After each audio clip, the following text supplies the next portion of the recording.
வணக்கம் மக்களே. புடலங்காய் அரிஞ்சு வச்சுருக்கோம். புடலங்காயில் ஒரு பொரியல் பண்ண போகிறோம். அதுக்கு தேவையான பொருள் பெரிய வெங்காயம், தக்காளி, தேங்காய், பூண்டு, ஜீரகம், சின்ன வெங்காயம், மிளகுத்தூள், மஞ்சள் தூள் இவ்வளோத்தையும் போட்டு அரைக்கணும். இதை வேக வைக்கணும்.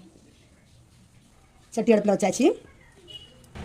கடுகு, உளுந்தம்பருப்பு, துவரம்பருப்பு மூணு சேர்த்து பொரிய போடுறோம். இப்படி ஒரு சுற்று எடுத்து வச்சுருக்கணும். கடுகு, உளுந்தம்பருப்பு பொரிஞ்சாச்சு. சின்ன வெங்காயமும் தக்காளியும் சேர்த்து கொஞ்சம் வதக்கி விடணும்.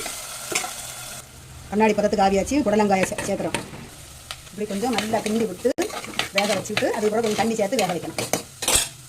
கிண்டி விட்டு கொஞ்சம் தண்ணி சேர்க்குறோம். கொஞ்சம் கல் உப்பு சேர்க்குறோம். இப்படி நல்லா கிண்டி வேக வைக்கணும்.